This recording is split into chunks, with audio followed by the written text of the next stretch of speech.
Before we jump into today's episode, I want to take a moment to thank our podcast sponsor, CPR Hair. As many of you know, we are incredibly intentional about who we align ourselves with at the Conscious Salon. We don't just look at products, we look at values, leadership, and the impact that a company has in our industry. What stands out the most for us is their salon first philosophy. Their focus isn't on just creating great products, it's empowering salon owners, supporting long-term growth, and helping our industry thrive.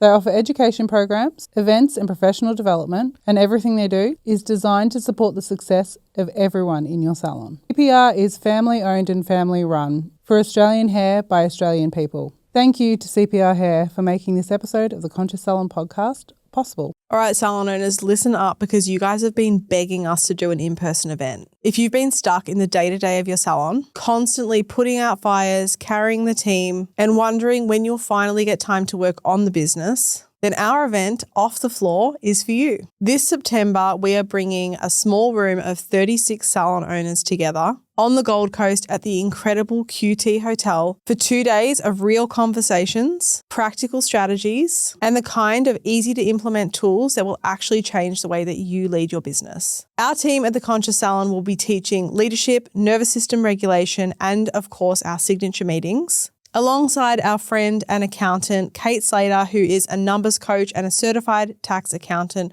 for salon owners, and marketing expert Renee Andrews from Salon Society, teaching all things around marketing and AI. These are the topics that all of you salon owners tell us that you're struggling with the most. So we gathered a room full of our favorite experts to teach you everything you need to know. This is not a stiff conference room where you take notes and never look at them again. This is a powerful, intimate experience designed to give you clarity, confidence, and a plan that you can actually implement. With only 36 spots available, this room will fill very quickly. Head to the link in our show notes to secure your ticket to Off the Floor. Welcome back to another episode of the Conscious Salon Poddy. Yay. Tess. Love that shirt, mate. Honestly. It's good, isn't it? It's so good. It's beautiful. It's one of the, it's another one that I want us to have matching, which I know you love. Blue's not your colour. Pink is, though, as Pink's we can not see. usually your colour. No that's, offense. yeah, it's my self-esteem in the toilet. No. Okay, yeah, go for it. You can have it. Or you can borrow this one anytime. Yeah, I'll borrow and it's quite a thick material, which I love. Like, it feels like a really premium T-shirt. I do I've love just it. remembered that we're in a podcast, which is an auditory experience for most people. Watching on YouTube. So if you're watching on YouTube, you're welcome. And if you're listening, it's a site for get onto the YouTube. Actually, you'll see it there. If you're listening, like, I'd Google really stereotypical mum tees, and you'll be able to find this T-shirt somewhere. So, Tess, I want to talk about something today that has come up a lot, and I actually heard it from one of our girlfriends the other day, and she was talking about her team members feeling uncomfortable charging premium prices in a salon environment, and we were unpacking it a little bit. We were at an industry event, and we started to unpack it, and I said to her, this is a great piece of content for the podcast. It's always my line is, I'm going to go and spill the beans of this on the potty. Yeah. So she was basically saying to us that her team members were not undercutting, but like downgrading clients, or not feeling comfortable to upgrade clients. Mm-hmm. And we were unpacking it quite a bit. And the first thing that I asked this girlfriend was, tell me a little bit about this team member. Tell me about what their characteristics are. Tell me what you know about the way that they grew up. Tell me what you know about their family dynamic. And she was sort of looking at me like, what does that have to do with the way that she's charging? And I said to her, so much of the work that we do with team members is around money mindset. And this is something that we've done really openly with our team in terms of our self-development, our team development program, our Life Ahead program in our salon. And we really, like, when we started deep diving into self-development, we really brought that into our team and wanted to share that with our team. And a lot of people, I get that they're not that comfortable peeling back that layer with their team members, and so be it. But we really encourage the salon owners that come into our world to share self-development with their teams. So one of the biggest and most transformative, I guess, things that we have deep dived into in our self-development journey has been money mindset and the mindset that we have around holding money, attracting money, retaining money, making money, spending money, all of those things. And it's been money. And it's really interesting because as business owners and as female business owners, often we have fucking terrible relationships with money. We have underlying feelings towards money, feelings about greed, feelings about being inadequate with money, feelings about not being responsible enough to hold money. There's so many things worthy. There's so many things that societal beliefs come into with this in terms of women holding money, women making money, women spending money. And this is something that when we unpack it with our team, often what we can see playing out is things that are underlying for them. So while we're not advocating for you to go into your team after hearing one podcast episode about money mindset and thinking that you're going to change your team's whole upbringing and try to be a therapist, we are absolutely not saying that. But what we want to do is we want to open up the conversation and just invite a different perspective that may be playing out within your team using this example. So we started to unpack how this team member had grown up and what she had seen growing up from what this salon owner knew about her. And in that moment, I stopped my girlfriend and I said, stop. We don't have an issue with this team member thinking that your salon prices are too expensive. What we do have an issue with is that this person doesn't feel worthy to charge this amount. This person doesn't think that they're good enough to charge this amount that you are wanting to charge the clients. Do you think that she's good enough? And the salon owner said, absolutely, she's incredible. Her skill set's amazing. It's absolutely worthy of that. And then we really switched her thinking into you don't have a problem with the team member not being able to say a price at the front desk. You have a problem with that team member actually feeling like they deserve to charge that amount with the skill set that they have. So there's a whole different shift in terms of the mindset around that. She was going into that prepared to teach technical skill of how we could make this person better or how we could create content to show that this person's skill set is at a more superior level. What we actually needed to train in was how that team member can heal or work on or feel better about the way that they actually charge and the worthiness that they have.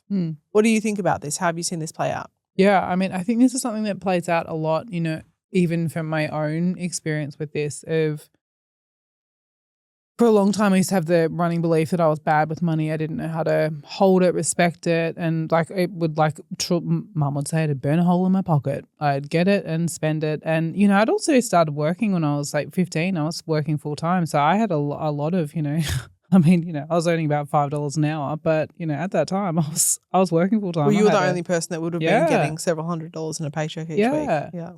So I think with this, what I have really found with the belief system, when we first started our salon, I remember us setting our prices and just knocking $10 off. And our motto at the time was hair and beauty, what was it? Advanced affordable treatments. Yeah.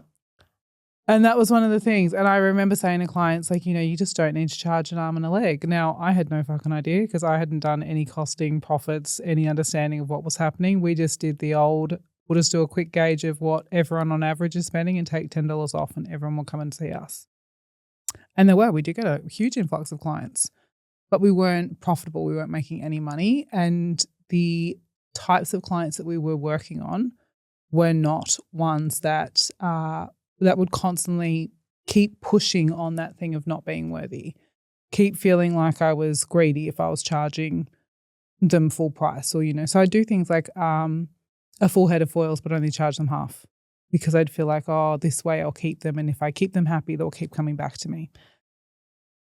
And this is something that as we start talking about money, people's true beliefs and systems and things that they've learned and experienced with will start rising to the surface. So whether that is not being worthy of it or not being able to hold it, or whether it is things that they've watched with their parents playing out that has impacted how they show up, I think this is something that everyone will have a different money story and money experience. I am yet to come across someone that's had a ironclad money mindset from the jump. I don't feel like as individuals or as human beings that's possible. I'm happy to be proven wrong, but I'm yet to meet that person.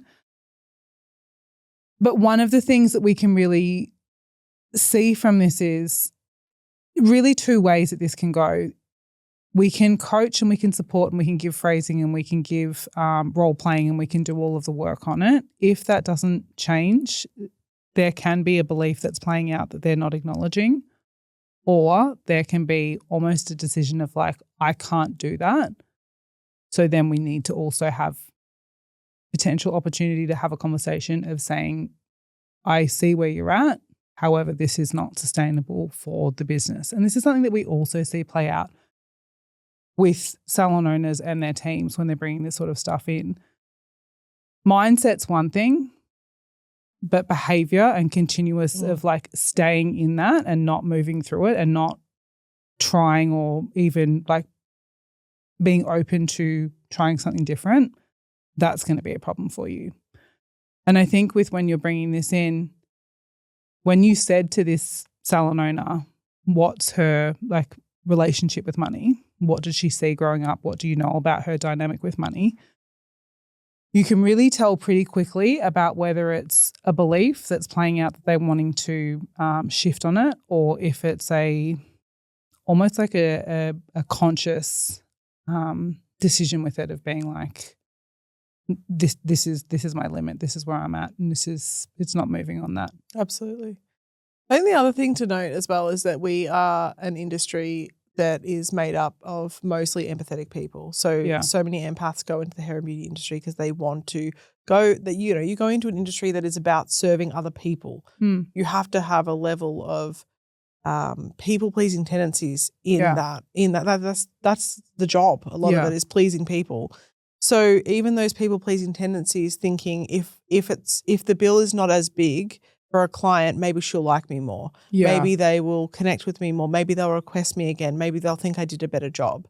It can just come down to that little insecurity of not feeling worthy of charging that. Yeah. So I want to give some practical advice because I think a lot of salon owners will hear this and be like, oh shit, that's what's happening in my team. Or that's maybe what I'm doing when I get to the register with a client and checking a client out. It's certainly what Tess and I both did in the treatment room once upon a time. So one thing that I want to give you guys 3 tips. If this is happening with your team or if it's happening with you, I want you to start by first and foremost getting curious. So if it's happening with a team member and you can see it playing out, I want you to sit that team member down and actually ask them the question. I want you to point out the behavior. I've noticed that you are giving treatments for free, or I notice that you're reducing treatment costs. Tell me a little bit about what's happening there. And I want you to really meet them with no judgment. Tell me about what's happening there. Tell me about this situation. We actually had this in one of our group containers recently when a client came in and said, you know, my team member is not charging and I'm now hearing about they're giving treatments away or you know, doing really advanced treatments and not charging for them. And I said, you know, this may go against any other advice that you would ever have, but what I'm hearing here is people-pleasing tendencies that your team member is having to try and get clients to like her more. And this salon owner was definitely concerned that there was, you know, theft and there was this and that. And I could see other people in the community were also saying, you know, that's not cool and whatever. And I said, I really want to bring a different perspective in for you. And I want you to hear this perspective that perhaps your team member has, while it's still not okay, and we're going to correct the behavior, that person has people-pleasing tendencies that we have to address here. So I think first and foremost, you're going to get really curious around it. If it's your own behavior, I want you to sit with a pen and paper and actually write down, what do I notice with myself when I get there? At what point during the transaction with the client do I start to get anxious? What feelings come up for me? Is it fear? Is it fear of the client abandoning me? Is it the fear of disappointing or upsetting the client? Is it fear of a client thinking that they were ripped off? What is it that comes up? What's the actual feeling? And try to name that feeling. And The next thing I would love you guys to do is I want you to deep dive into money mindset.